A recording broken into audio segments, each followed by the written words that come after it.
Northern Europe office in Stockholm. So I work just by the Baltic Sea, which is perhaps special value for this session that we will have. Not only do we have a wonderful title for this panel, we also have an amazing lineup of speakers whom I want to introduce. And we have then, to start furthest away, Marko Mihkelson, who is Member of Parliament from Estonia.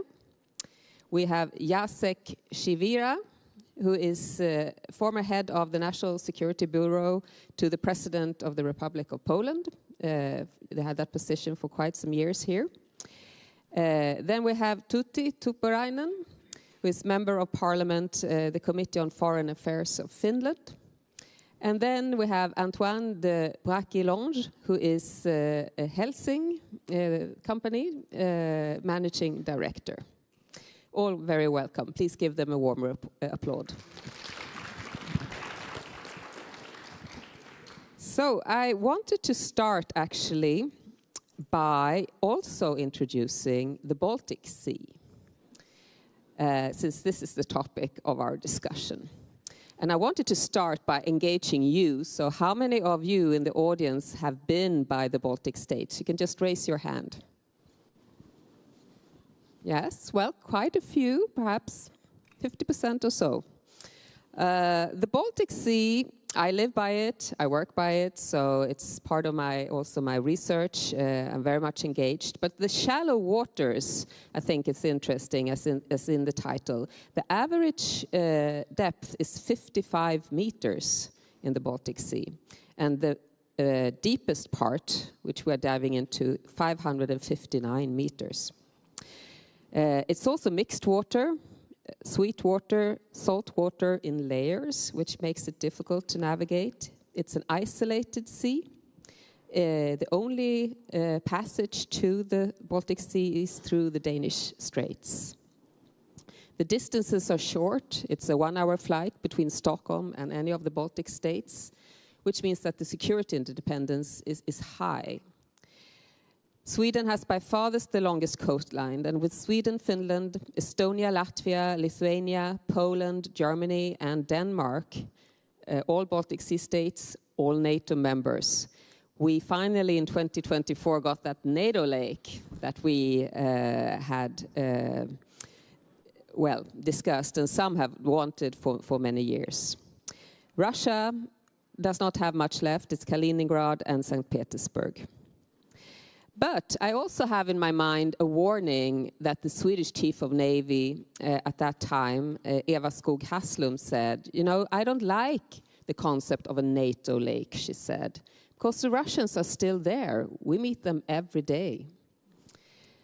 And that is also what we have experienced since. There has been a wave of underwater sabotage of the infrastructure. We have the shadow fleet. The magnitude of the shadow fleet is immense, hundreds of ships, and the 50% of the sanctioned Russian oil goes through the Strait of Finland. We have had repeated fighter jets intrusions. Various countries have experienced that. We will come back to that. And I also want to lift or highlight the electronic jamming that really disturbs on an almost daily basis both civilian air traffic and sea traffic in the Baltic Sea. And that has reached new levels past year. Then, of course, the spectacular drones. Poland, Denmark, Norway, also Sweden had a little bit of drone coming in last week. And the Article 4 of NATO called for twice within just a few weeks, just recently. So hybrid warfare is really reaching new heights in the Baltic Sea. And by that, I would like to propose, you know, Russia, have we really managed to deter Russia as we see these levels? And I hope we can dive into that discussion. So to kick this off, I thought we would start with Tytti and Finland. You are the second newest members to NATO, and the longest border with Russia, 1,340 kilometers. And you also used to deal with Russia as a sovereign state, but for historic reasons navigate Russia and your relation with Russia. The Baltic Sea is extremely important for the security of supplies for Finland. I think it's more than 90% that comes through the Baltic Sea. And you have experienced a lot, jamming, sabotage of the critical infrastructure, etc. So I'm interested to hear your assessment from Helsinki as you navigate and look into this landscape that I just described. What do you see? What capabilities do we need? Is it military or is it more on the political side?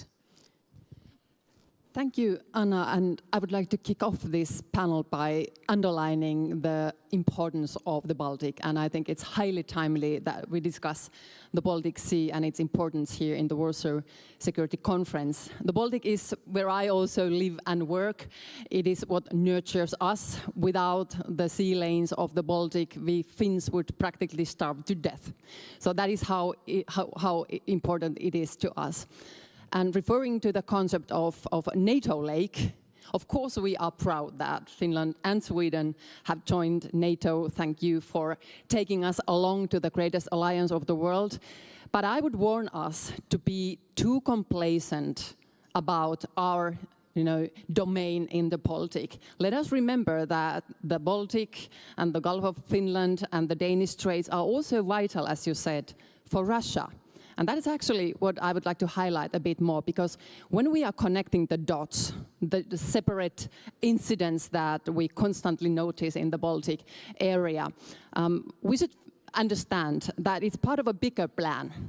It is part of a bigger plan that we need to put in the framework of Russian imperialist ambitions. And we can go as far as in the mid of 19th century to Peter the Great, when he stated that water is indispensable for Russia's global, universal aggression. Russia has always wanted to break out of its continental isolation, and waterways, sea lanes, are crucial for it. Arctic sea lanes, but also the Baltic sea lanes. So Peter the Great, he wanted to conquer all the seas, Caspian Sea, Azov Sea, Black Sea, and also the Baltic. And we need to realize that the president of current Russia, Vladimir Putin, has Peter the Great as his role model. So of course now, for the time being, Russia is concentrated on the Ukrainian battlefield. But in the longer run, and as quickly as it's allowed to, it will continue its imperial ambitions also in the Baltic. So therefore, we have to keep an eye on what's going on, and we have to have our footprint on the Baltic. But at the same time, we have to be extremely vigilant and realize that for Russia, it is also existential. Thank you so much. I think that's a very important point to see how Russia views itself in the region, how it's projecting power, and what do we do to counter that.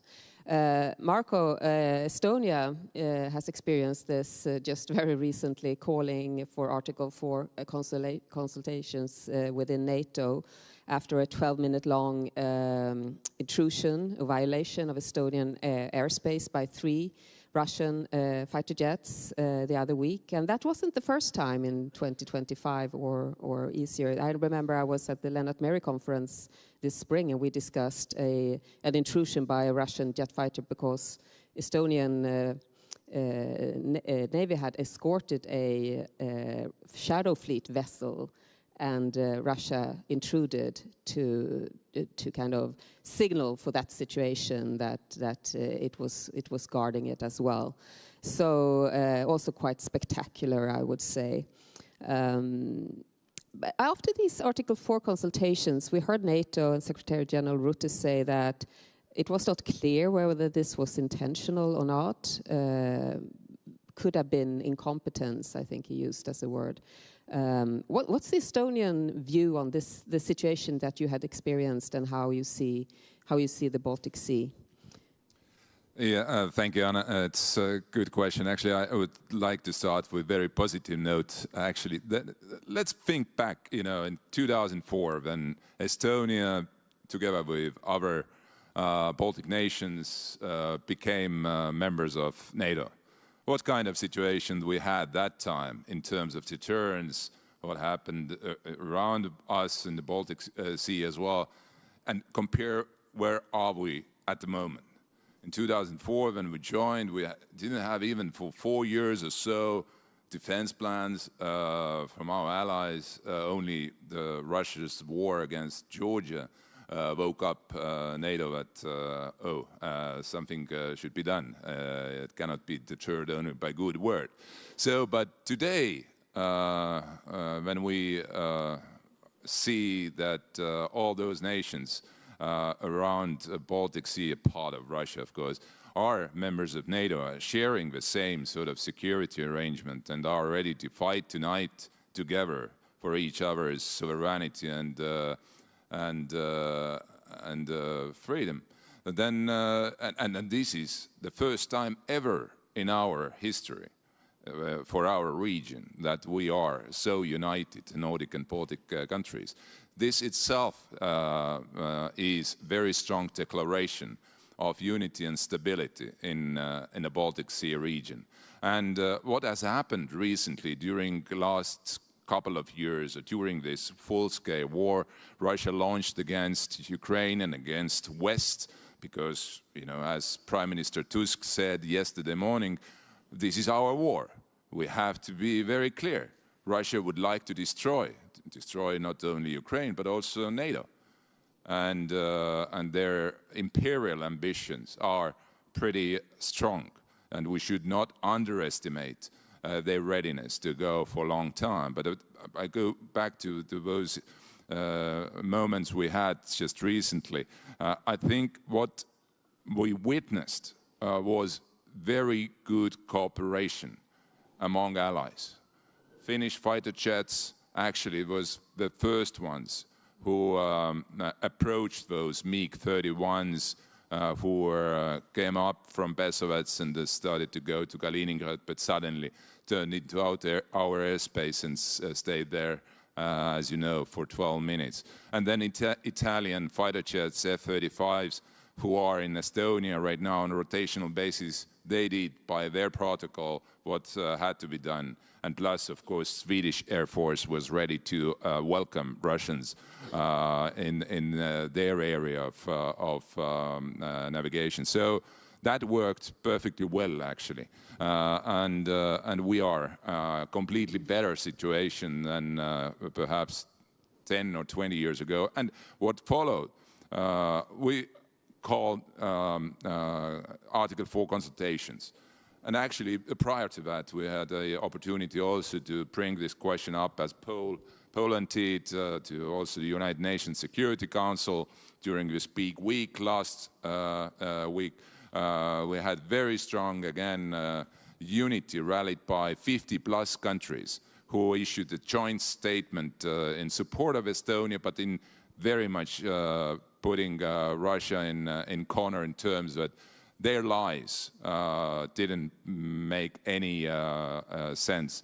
So, and what is now very important, of course, after those very strong declarations of unity and support and consultations we had in Brussels last week, I know that there are already quite serious steps made in practical terms how to enhance air defense in the eastern flank using the new mission Eastern Sentry.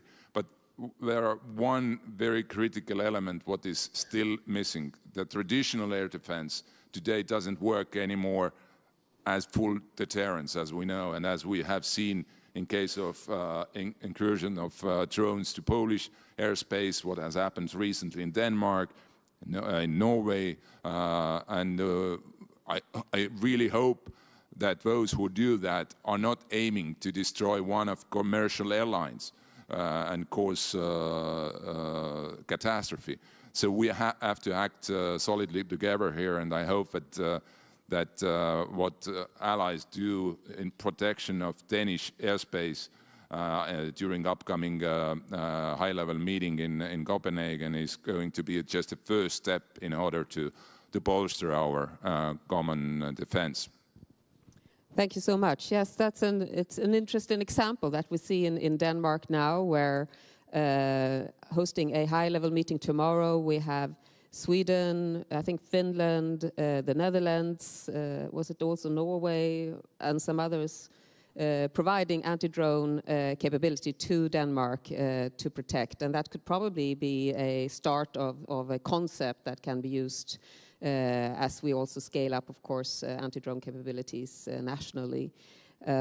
So that's just another sign of that. But Jacek, I want to thank you so much for that. So I conclude that you were quite happy with the response that you got from allies for this incident. Absolutely. Yeah. And one more thing, we have to be very clear in our messaging. And I repeat very much what was said by Mr. Sikorsky in New York, but also Keith Kellogg just a few moments ago here at this stage. NATO allies must be ready to shoot down Russian airplanes if they violate our airspace in a way that put us into danger. Exactly. That should not be ruled out, and we should not give in to this blackmail, what we hear again from Russians, that, oh, if you do so, you are at war with us. No, we don't give in to these blackmails. So immediate danger and things will happen. That's, I guess, was the message from NATO. Jacek, Poland, you had a very central role as Poland invested heavily in defense, still is, but increased defense expenditure way over 4%, I think now reaching almost 5%. And a lot of focus on land capabilities. But now I think perhaps there is a sense that the Baltic Sea dimension is becoming more important, more into focus for Poland. Do you agree with that? And what can you tell us a little bit the importance of the Baltic Sea from a Polish perspective, since you have various dimensions to take account of when it comes to defending Poland and NATO territory? Thank you. Yes. So maybe I will start. These are obvious things for Polish public opinion, but in such an international audience, it's worth to mention that for Poland, Baltic coast became the second Brześć Gate. We had invested in our land forces, and we are the biggest land army in Europe, in European Union for sure. But simultaneously, we have to also invest in our Baltic capabilities, because two main ports through which majority of the support, military support to Ukraine were delivered, were Polish ports. Nearly all goods which are coming to our market are coming through those ports, Gdynia and Szczecin and Gdańsk. Our main supply of the energetic resources and the fossil fuels are coming through Gdynia port and the Baltic pipe, so through Baltic. And at the end of this, we have to add that 90% of the fossil fuels are coming this way, 90%. And having said that, we have to add also that the only nuclear power plant which will be settled in upcoming years will be located at the coast. So from that perspective, it's absolutely critical to have the understanding of strategical meaning of Polish coast for national security. For broader Central European security, Baltic is absolutely crucial, and it's very good that we are meeting in such a circle, and we all probably agree that there is a rising awareness of the identity of the Baltic countries. So countries which are lying on the Baltic coast, but share the same mindset, the same perception of threat, similar dependence on the sea, and resources which they share in tackling situations like those which we witnessed. I think that two crucial things which we have to mention, and thank you for expressing that, is the existential, the word existential for Russia, and incompetence. So Baltic really is existential for Russia. 70% of their shadow fleet is going through Baltic. We all know that. And it provokes very assertive or very nervous answer to every moment when we are trying to stick to international maritime law, especially when we take into account potential inspection of the vessels. They are nervous because it affects their existential interest. Incompetence, I understand not as an incompetence of the pilots. It's incompetence of the Kremlin decision makers if they think that we will step back. Baltic states, Nordic states, Poland, increasingly are aware of the risk which is related with the Baltic, and we will not step back. Our allies are there with us, so I believe that this existential competition we can assess as successful so far. Thank you. Did you have something short you wanted to intervene there? Yes, if I can quickly pick up on that, because I think that we have all the capabilities that we need for NATO member states and Baltic Sea nations in order to secure our position in the Baltic. But what lacks is a certain extent of harmonization of rules of procedure.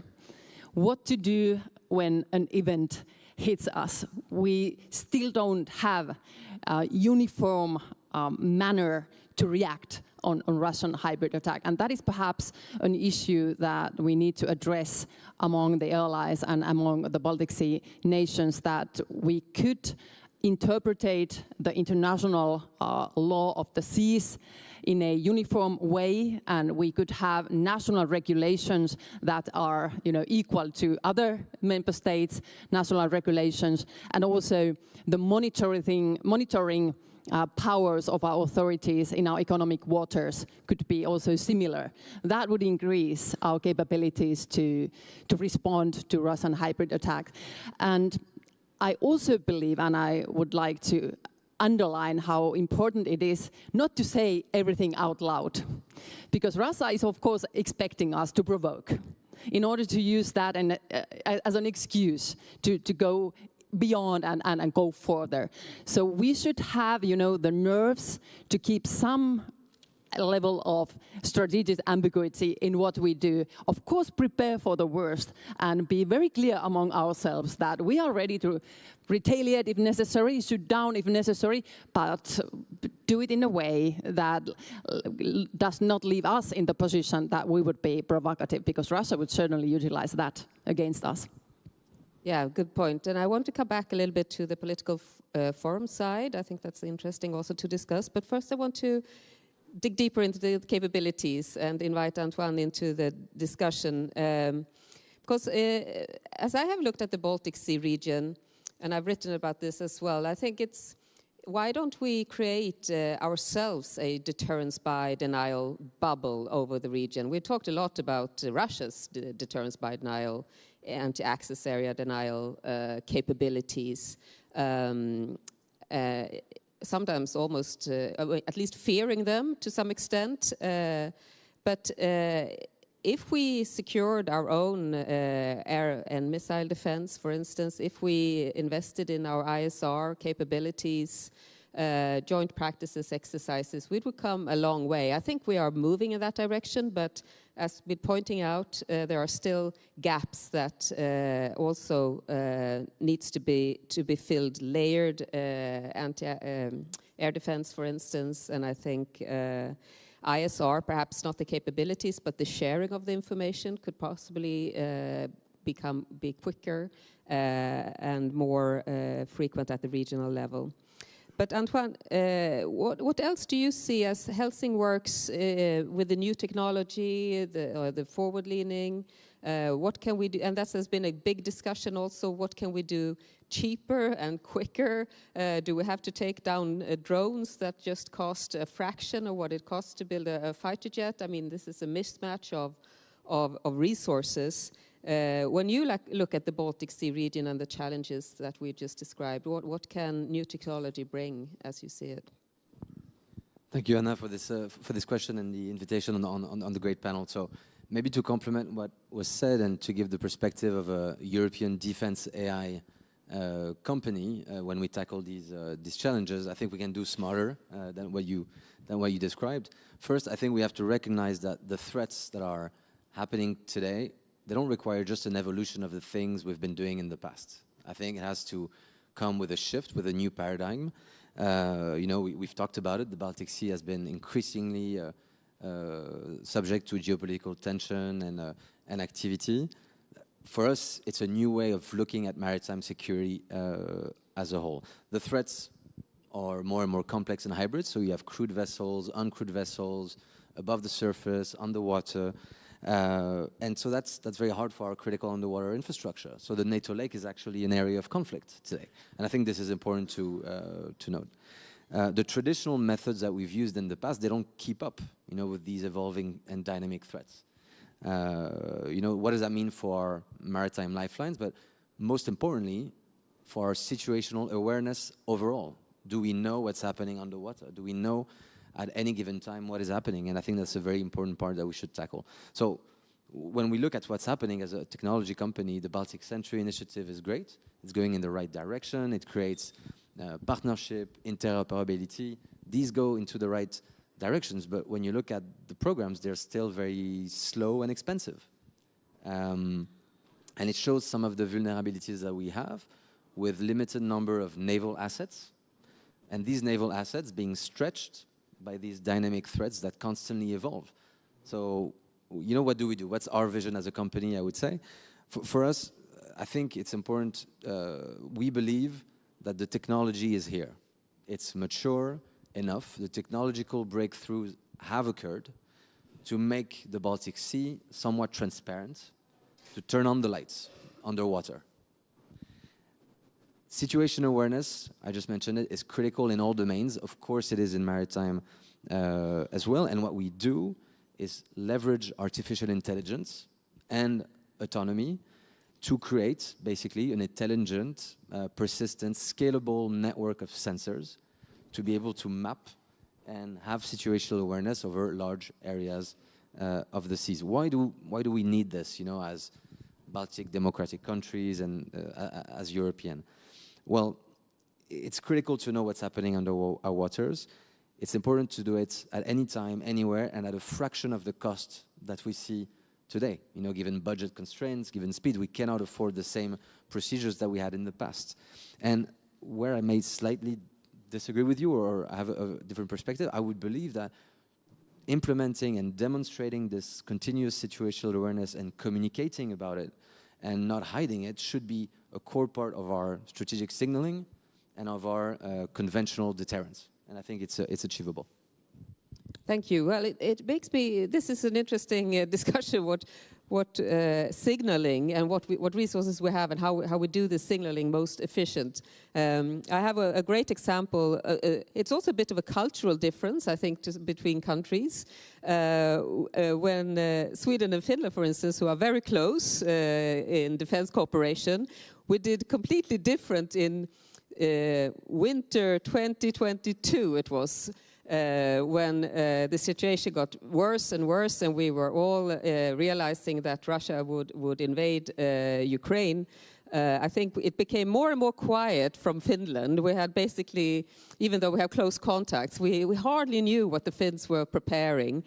While the Swedes, who don't have as much resources as you had, you know, army resources and how to mobilize, we took it all to Gotland and we brought it in the press and we had tanks rolling on the streets of Visby just to show that we were agile and there. So I was laughing a bit because it's a very valid point, you know. How do we signal together? That was your main point. How do we assess the situation together and get that signaling right? So I'm not saying one was right or wrong, but at least we could say it was different signaling from very close countries on what to do.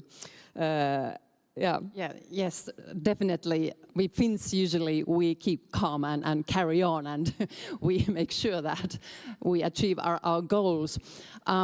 Let me just say that I think it's quite right that we have activated the Article 4 lately within the allies. But we also have to be careful in order not to inflate activating Article 4, because it's also partly strategic communication, and we need to be sure that we want to achieve something by activating Article 4. We cannot be activating it, on the daily basis.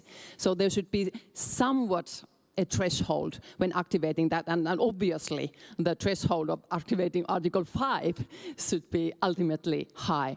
So how to create a sort of deterrence without saying everything out loud is also a question of our presence in the Baltic Sea. The more flags we have in the Baltic Sea, the better. If we have more member states, more allies present in the Baltic waters, the better. But also the mandate has to be very clear. I agree that we have reached a very good level of maritime situational awareness. Baltic Sentry mission is a great example. CTF Baltic is doing a great job. Thank you, Rostock, for taking care of that mission. But what's next? What's next? If there's something else that we want to achieve, outside just, detection and awareness, then we should update the mandate and have a clear guidance, political guidance and military strategic guidance to the member states, and that would be, harmonious, uniform in every member state. Yeah, it's a pretty good, interesting discussion, of course, how different nations a little bit kind of decide to communicate the current the threat perception and also the decisions actually made by both government, and how to communicate back not only internationally but also to your own public. But I must argue, using President Stubb's words, Estonia is also calm, cool and collected, but in our own way. And sometimes we are not afraid to say out loud what is important to say, and what is important, that we are not only saying out loud sometimes what should be done, but also we're doing. From next year's on, 5% of GDP into defense. And there is obviously very strong support to that across the board in Estonia. We are helping Ukraine from not only first day of full-scale invasion, but first our military help went to Ukraine already at the end of 2021. We are saying out loud what should be done in order to make sure that we are re-establishing a just and lasting peace in Europe. For that, we have to help Ukraine win in this war.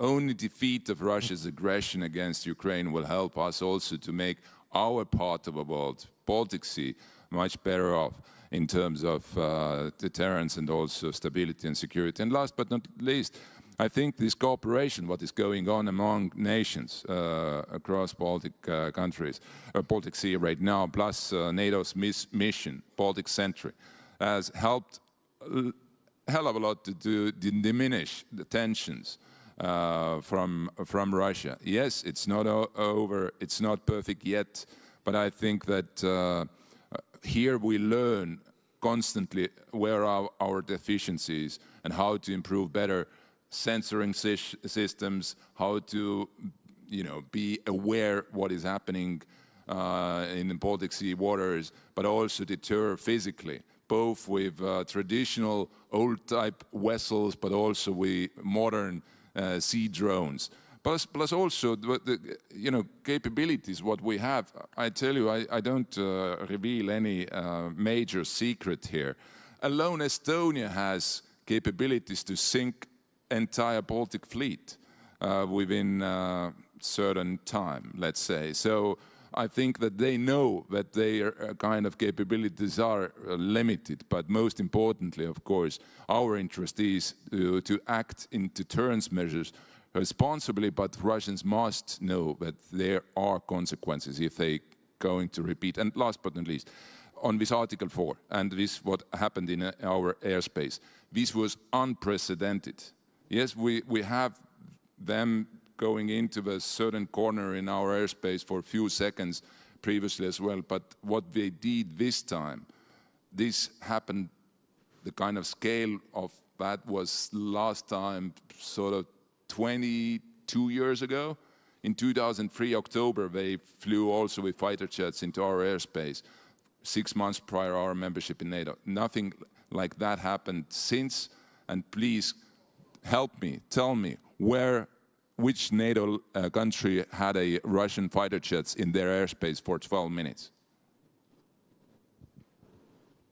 Oh, I think I see no hands. Okay, there's one. Yeah, anyhow. Antoine? Yeah, I mean, a lot has just been said, and I totally agree in the fact that we should also invest in these new sensing, situational awareness capabilities, and to give maybe some meat to the bone and explain a bit more how we approach this and how we do that at Helsing. Usually, when we think traditionally about countering threats on the water, we think anti-submarine warfare capabilities or underwater surveillance. We think in terms of limited number of very high value assets to achieve this mission. The way we see it from a technology perspective is that we need to change this mindset. We believe that we can achieve, instead of concentrated high value assets, distributed intelligent mass to achieve the same result faster and cheaper. That's why, I mean, Helsing has been investing in edge artificial intelligence for the past 4 years. That's why we've launched, I would say, new capabilities that didn't exist before, such as SG-1 and Lura, both underwater glider drones powered by AI that can process the data at the edge for detection and acoustic sonar detection, with the idea to deploy rapidly constellations of hundreds, if not thousands, of these objects in the water to actually create the situational awareness that we need. And that is quite a challenge on two fronts, right? The first one is technological, AI and software. The second one is actually a manufacturing challenge. On AI and software, well, yeah, how do we have European, sovereign, state-of-the-art edge artificial intelligence for acoustic detection? How do we deploy it in a frugal way on board these new objects with small compute chips? These are very complex technological challenge that we've tackled. And then the other aspect is how do we create a consolidated situational awareness picture with a digital backbone, to offer the member states the view of what's happening under the water. So that's the technology challenge. The second one, which shouldn't be dismissed, is how do we create the new manufacturing capabilities to produce these objects at scale, centered around software, with a quick ramp up in production when we need it, and that these require new business models, new strategic investments, new ways of working, and this is what Helsing is committed to do in the region. Thank you so much. Time is running, and I see hands here. So I'm going to collect a few questions, starting with the lady here. Thank you much for your insights. My name is Irina Zuckerman. I'm from the United States. I have to say that the discussion struck me as a little bit surreal because while the European Union and other Western countries are discussing international law, Russia has demonstrated complete disregard for international law or for even basic safety of its own forces and interests, much less anyone else's, and has basically announced its intentions in advance, accusing Europeans of aggression even before launching those attacks, and has been expanding its operations over the past several years, escalating in Europe and not just in Ukraine. So at what point is there going to be a red line for NATO, for Europe, for individual states to say that this requires a pushback such that Russia cannot recover and cannot continue expanding? Okay, thank you. Yes, take one more there and then we can go in the back. There. Gentleman there. Damian Szawa, Marie Curie Skłodowska University and Institute of Central Europe. I have a question to panelists because you mentioned very often that there is a common mindset between Baltic and Nordic states. And taking into account that in Poland we have this northern turn, do you think that there is something like a regional strategic culture between all NATO states in this region? Thank you. Thank you. And one more question, and then we'll have to return to the panel.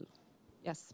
Okay. My name is Oleg, Warsaw School of Economics. And my question to you is, currently NATO is a defense alliance. It always has been so. But what about prevention? Because there was already a question about stopping Russia from continuing its attacks on civilian infrastructure in Baltic Sea. But what about stopping them from new attacks, from new kind of attacks? So when NATO as an organization or a separate state will actually prevent new offensive measures from Russia and not just react to them. Thank you. So 3 excellent questions. One on, are we pushing Russia back properly? Or is there a strategic culture among the Nordic Baltics? Then are we doing enough proactively to prevent future ones? Perhaps I give all of you a chance to say something, starting with Tytti and then Jacek, Marko and Antoine. So obviously we are not going to declare war on Russia, but we have to realize that we are not living in peace either, and this is a hybrid war that Russia is waging against us. And our critical infrastructure, be it in the sea, bottom of the Baltic Sea, or our airspace, they're no longer safe. And this is the new reality that we have to face. And we politicians, parliamentarians, Marko and I and others, we need to be able to talk to our voters and our citizens that this is the kind of reality that we are living nowadays, and we cannot be shocked anymore. And it requires new investment on defense capabilities, investment in electric warfare, but also investment in critical infrastructure, because clearly we cannot protect all the infrastructure. It is impossible. Russia will do the sabotage. We cannot prevent everything, but we will do our best. And now coming back to your question about Poland. I think Poland is indispensable for the Baltic Sea region. Nordic, Baltic couldn't be whole without Poland. And I really commend that Poland is so engaged. We need Poland. It has a long history being present in this area. It's been a European superpower, and we need the Polish engagement and its capabilities nowadays. And thank God we share the same mindset when it comes to our security in this region, and our public opinion is pretty much the same. Our governments share the same situational awareness, so that is an advantage for our countries. We are all members of the NATO alliance, we are all members of the European Union, which is also a benefit for us. It gives us added value because we have the assets that NATO provides, but we have also everything that the European Union has to offer, including also diplomacy, which matters nowadays as well. Now, what we need to do is to start acting also in a preventive manner. Could we be the Johnny on the spot? We have all the capabilities. Could we deploy and project our power also in a preventive manner and not just react? If that's the case, if we come to the conclusion that we have to be the Johnny on the spot, then we should update the mandate. Thank you so much. So we have 3 minutes left, 3 speakers, so please. So thank you for this remark on Poland. I can only add that, yes, I agree that we have the common mindset among the NBPs on Nordic, Baltic and Poland, and now we are in one fist. And you're right, we shouldn't act too fast when it comes to the signaling, also the Article 4, but it was a drop which overflowed the jar. And when you account the Zapad, if you account the 21, sorry, if you count for 12 minutes, that was a moment for Article 4 to increase the awareness among our allies. When it comes to the mindset, I just want to underline one thing. We also need to act not only on the kinetic side, which Helsing, Stark or WB Electronics helps us much, but also on the legislative. It's still legal to drag the anchor over our infrastructure, and we haven't created the maps which excludes some areas of the Baltic Sea from dragging the anchor.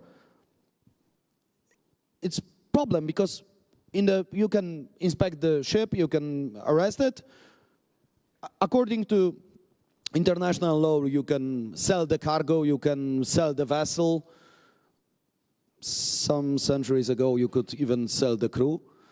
It's not the case anymore, but you cannot do that if their activity is legal. So this is where really, on political level, Baltic countries can improve their posture and convince our allies to make improvements on the European Commission level. So work to do. Marko. Yeah, very shortly, time is running out. I like words of President Reagan, what should be done. We will win, they will lose. And that is very simple. That is strategy, what should be our allied strategy when it comes to the Russian imperialism.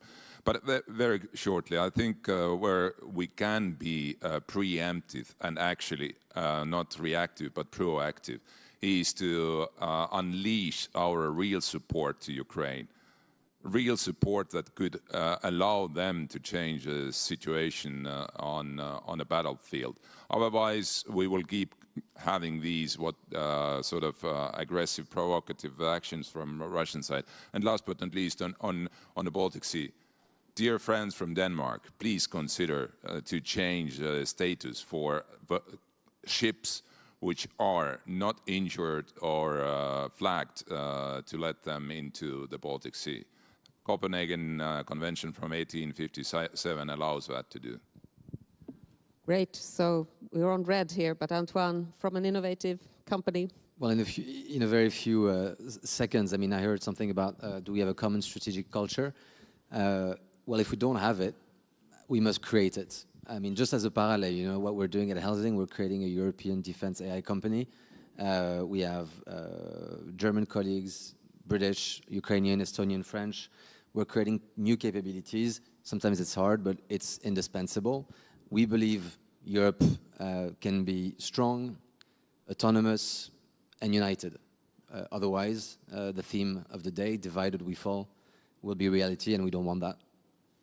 Excellent. Well, thank you. I think waves of worries, I hear a lot of things we can do.